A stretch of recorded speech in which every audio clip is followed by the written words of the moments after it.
আজি আপোনালোকৰ লগত মই অন্য এটা খবৰ শ্বেয়াৰ কৰিম নিশ্চয়কৈ আপোনালোকে স্ক্ৰীন ফটেকো কৰিছে আমাৰ টিউটৰ শিক্ষকসকলৰ মাননি বৃদ্ধিৰ বিষয়ে এখন নিউজ পেপাৰত এটা গুৰুত্বপূৰ্ণ বাতৰি প্ৰকাশ পাইছে আৰু সেই বিষয়ে নিশ্চয়কৈ মই আপোনালোকৰ লগত শ্বেয়াৰ কৰিম আপোনালোকে স্ক্ৰীনটো শেষ কৰিলে আমাৰ ভিডিঅ'টো চাই থাকিব আৰু এতিয়ালৈকে যদি আমাৰ চেনেলটো ছাবস্ক্ৰাইব কৰে কাইণ্ডলি ছাবস্ক্ৰাইব কৰি দিব ইয়াত নিশ্চয় আপোনালোকে স্ক্ৰীন ফটেকো কৰিছে যে ইয়াত আমাৰ 4521 গৰাকী আমাৰ একমিডিয়েট টিউটৰ ছাৰ বাইদেউসকলৰ বিষয়ে এটা গুৰুত্বপূৰ্ণ বাবে ইয়াত উল্লেখ কৰিছে আৰু 7514 গৰাকী টিউটৰৰ মাননি বৃদ্ধিৰ যিখিনি প্ৰস্তাৱ সেইখিনি কথাও ইয়াত উল্লেখ কৰিছে নিশ্চয়কৈ আপোনালোকে স্ক্ৰীন ফটেকো কৰিছে যে প্ৰাথমিক শিক্ষা সচিবলৈ প্ৰেৰণ কৰা শিক্ষা সঞ্চালকৰ টুকাত এবছৰৰ বকেয়া আৰু বছৰি 3% বৃদ্ধি আমাৰ যেহেতু প্ৰাথমিক শিক্ষা সচিবলৈ প্ৰেৰণ কৰা শিক্ষা সঞ্চালকৰ টুকাত আমাৰ প্ৰাথমিক শিক্ষা সচিবলৈ প্ৰেৰণ কৰিছে প্ৰাথমিক শিক্ষা সঞ্চালকৰ আৰু তাত লিখিছে মানে এবছৰৰ বাবে আমাৰ বকেয়া প্ৰদান কৰিব লাগিব আৰু বছৰি 3% বৃদ্ধি কৰাৰ কথা ইয়াত উল্লেখ কৰিছে যেহেতু 4521 বঞ্চনাৰী 7514 টিউটৰৰ মাননি বৃদ্ধিৰ প্ৰস্তাৱ নিশ্চয় আপোনালোকে দেখিছে যে 4521 গৰাকী টিউটৰ বুলি কওঁতে এই একমিডিয়েট টিউটৰ ছাৰ বাইদেউসকলৰ কথাই কোৱা হৈছে আৰু 7514 টিউটৰৰ মাননি বৃদ্ধিৰ প্ৰস্তাৱ বুলি কওঁতে আমাৰ যিসকল আমাৰ ফাৰ্টিকৰণ টিউটৰ আছে সেইসকল টিউটৰৰ কথা ইয়াত উল্লেখ কৰা আছে ইয়াত লিখিছে ইয়াত বঞ্চিত টিউটৰৰ প্ৰতিক্ৰিয়া একেখন আইনৰ অধীনত নিযুক্তি পোৱা সকলোৰে সমান মাননি বৃদ্ধি হোৱা উচিত ইয়াত আমাৰ বঞ্চিত টিউটৰ ছাৰ বাইদেউসকলে প্ৰতিক্ৰিয়া প্ৰকাশ কৰিছে আৰু একেখন আইনৰ অধীনত আমাৰ নিযুক্তি পোৱা সকলো টিউটৰৰ মাননি বৃদ্ধি হোৱা উচিত বুলি ইয়াত উল্লেখ কৰিছে ইয়াৰ পাছতে কৈছে যে আপোনাৰ বিগত 2021 বৰ্ষত সোণোৱাল চৰকাৰৰ অন্তিম সময়ত ৰাইজৰ বিভিন্ন শিক্ষা অনুষ্ঠানত 2-3টা দশকৰ পৰ্যন্তত যিহেতু আমাৰ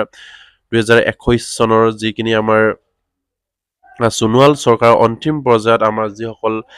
শিক্ষা অনুষ্ঠান বা 2-3 দশক যিসকল আমাৰ শিক্ষক কৰ্মচাৰী নিযুক্তি হৈ আছিল তেখেতক টিউটৰ হিচাপে নিযুক্তি কৰাৰ কথা ইয়াত উল্লেখ কৰিছে ইয়াত লিখিছে শিক্ষকতা কৰি থকা 10,000ৰো অধিক শিক্ষকৰ চাকৰি নিয়মীয়াকৰণৰ নামত সজোৱা হৈছিল টিউটৰ হিচাপে আৱশ্যক নাম একে হলেও টিউটৰ দুই ধৰণৰ আছিল আৰু টিউটৰ দুই ধৰণৰ আছিল নিশ্চয় আপুনি কিস্কেট ফটেকো কৰিছে একমিডিয়েট টিউটৰ আৰু প্ৰভিন্সিয়েলাইজ টিউটৰ ইয়াতে লিখিছে 2021 বৰ্ষত 30 জানুৱাৰীত ৰাজ্য চৰকাৰৰ বিভিন্ন প্ৰাথমিক আৰু মধ্য ইংৰাজী বিদ্যালয়ৰ বছৰ ধৰি কৰ্মৰত অৱস্থাত থকা 4521 গৰাকী শিক্ষকক টিউটৰ নিযুক্তি দি তেওঁলোকৰ সেৱা নিয়মীয়া কৰিছিল আৰু যিহেতু আমাৰ যিসকল মানে 2021 চনৰ 30 জানুৱাৰীত আমাৰ প্ৰাথমিক আৰু মধ্য ইংৰাজী বিদ্যালয়ত যিসকল মানে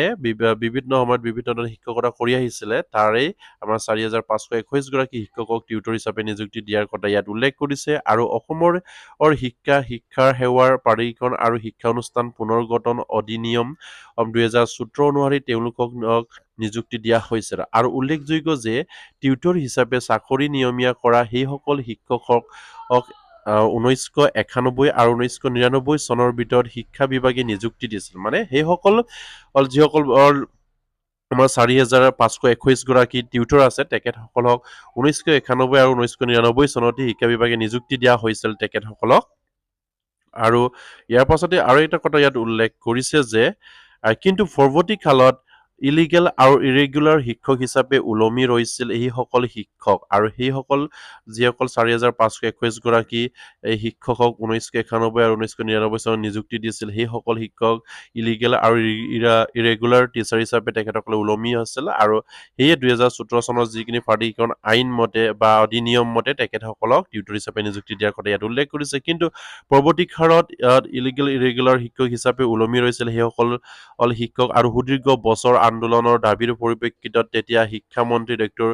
হিমন্ত বিশ্ব শৰ্মাৰ বিশেষ পদক্ষেপত সেই শিক্ষকসকলৰ যিসকলৰ বৃত্তিগত আৰ্হতা আছে তেওঁলোকক শিক্ষক হিচাপে আৰু বাকীসকলক টিউটৰ হিচাপে চাকৰি নিয়মীয়াকৰণ কৰি নিযুক্তি দিয়া হয় আৰু যিসকল মানে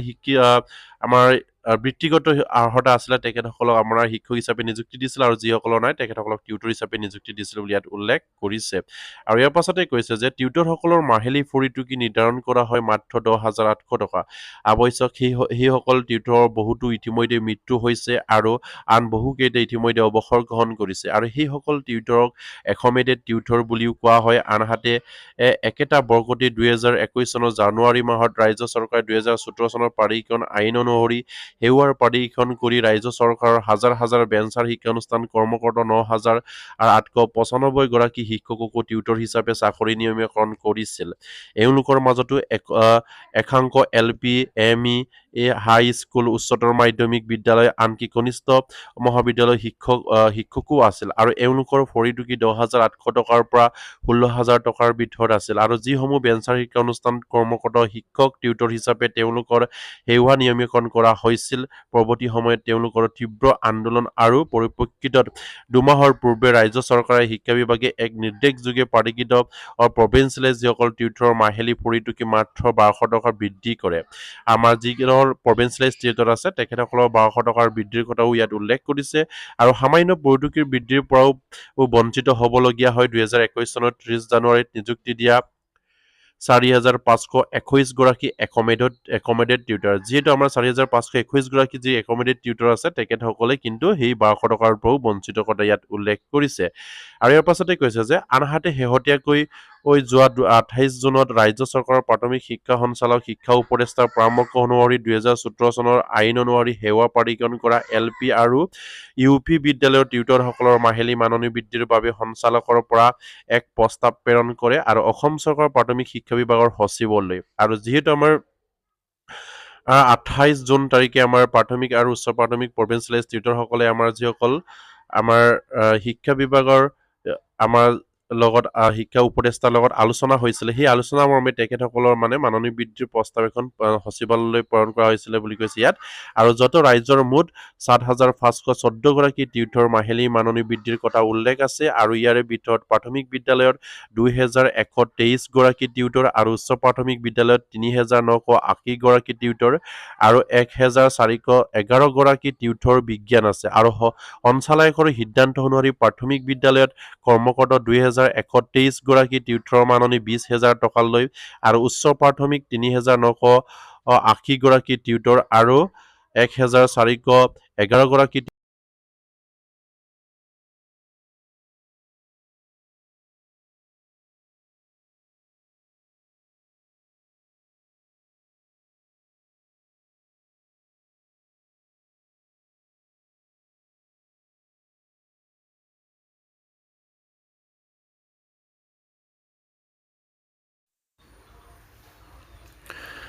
আৰু ইয়াৰ পাছতে উল্লেখ কৰিছে যে আপোনাৰ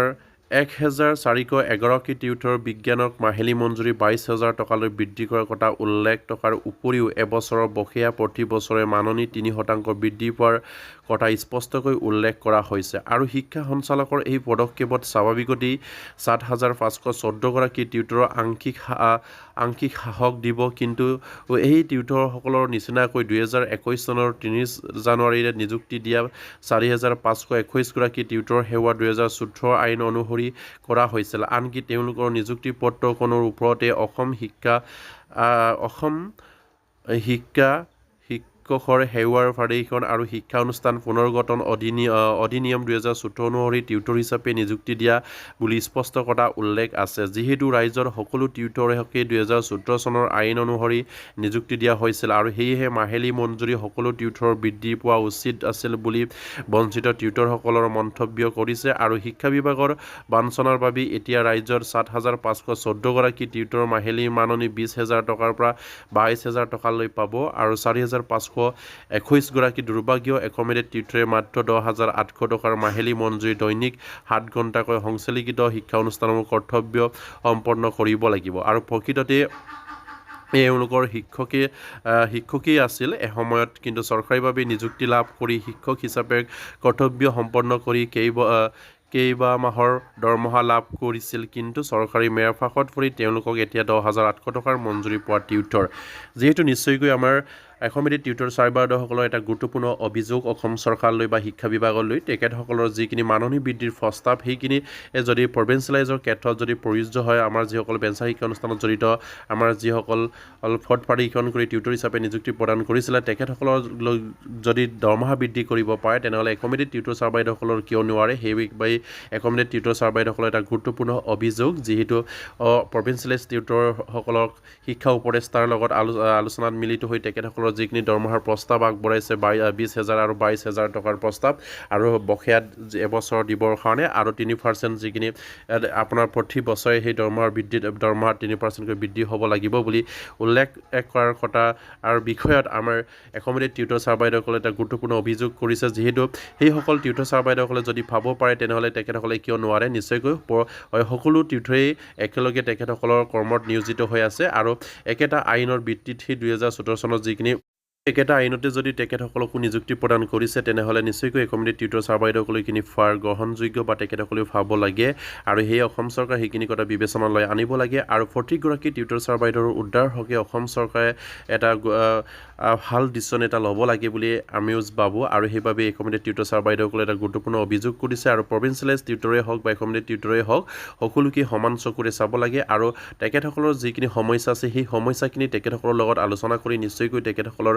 মাননি বৃদ্ধি কৰাৰ প্ৰস্তাৱ যদি গ্ৰহণ কৰিছে তেনেহ'লে দুয়োটা টিউটৰ একমিডিয়েট টিউটৰে হওক বা প্ৰভিঞ্চিয়েলাইজ টিউটৰে হওক তেখেতসকলৰ মাননি বৃদ্ধিৰ প্ৰস্তাৱ ল'ব লাগে আৰু যদিহে তেখেতসকলৰ যিখিনি ফৰ্থ প্ৰভিঞ্চিয়েলাইজ হৈছে বা তেখেতসকলক যিখিনি একমিডিয়েট টিউটৰ হিচাপে নিযুক্তি দিছে সেইসকল টিউটৰ ছাৰ বাইদেউসকলে সদায় অসম চৰকাৰক অনুৰোধ জনাই আহিছে যে তেখেতসকলক টিউটৰৰ পৰা টিচাৰলৈ আপগ্ৰেড কৰিব লাগে বুলি আৰু সেইবাবে অসম চৰকাৰে সেইখিনি পদক্ষেপ ল'ব লাগে যিহেতু তেখেতসকলক এজন ৰেগুলাৰ শিক্ষকলৈ উন্নতি কৰিব লাগে আৰু ৰেগুলাৰ এজন শিক্ষকে যি ধৰণৰ সা সুবিধা প্ৰদান কৰে ঠিক তেনেকৈ সেইসকল টিউটৰৰ পৰা শিক্ষকলৈ উন্নতি কৰি তেখেতসকলকো ৰেগুলাৰ টিচাৰৰ যিখিনি সা সুবিধা আছে সেইখিনি প্ৰদান কৰিব লাগে বুলি তেখেতসকলে বাৰম্বাৰকৈ দাবী জনাই আহিছে আৰু সেই দাবী জনাৰ পাছতো যদি অসম চৰকাৰে যদি বিভাজনমূলক নীতি সৃষ্টি কৰি যদি টিউটৰসকলৰ মাজতো যদি প্ৰভিঞ্চিয়েলাইজ টিউটৰসকলৰ যদি মাননি বৃদ্ধি কৰে তেনেহ'লে একমিডিয়েট টিউটৰ ছাৰ বাইদেউসকলৰ কিয় নোৱাৰে সেয়া তেখেতসকলৰ অভিযোগ একমিডিয়েট টিউটৰ ছাৰ বাইদেউসকলৰ আৰু সেয়েহে মাননীয় মুখ্যমন্ত্ৰী আৰু শিক্ষামন্ত্ৰীক আমাৰ পৰা অনুৰোধ জনাইছোঁ আপোনালোকে যেন অতি সোনকালে আমাৰ সেইসকল টিউটৰ শিক্ষকসকলৰ সমস্যাখিনি সমাধান কৰি তেখেতসকলক অতি সোনকালে শিক্ষকৰ মৰ্যাদা প্ৰদান কৰি তেখেতসকলক ৰেগুলাৰভাৱে প্ৰদান কৰিব বুলি আশা ৰাখিছোঁ একমিডিয়েট টিউটৰেই হওক বা আমাৰ প্ৰভিঞ্চিয়েলাইজ যিসকল টিউটৰ ছাৰ বাইদেউসকলেই হওক সকলোকে সমান চকুৰে চাই তেখেতসকলৰ সমস্যাখিনি সমাধান কৰিব বুলি আশা ৰাখিলোঁ আৰু আজি ভিডিঅ'টি মই শেষ কৰিলোঁ প্ৰতিগৰাকী টিউটৰ ছাৰ বাইদেউ যাতে নেকি এইখিনি খবৰ পায় আপোনালোকে শ্বেয়াৰ কৰি দিব আৰু তেওঁলোকে যদি আমাৰ চেনেলটো ছাবস্ক্ৰাইব কৰে কালি ছাবস্ক্ৰাইব কৰিব নমস্কাৰ জয় আইকম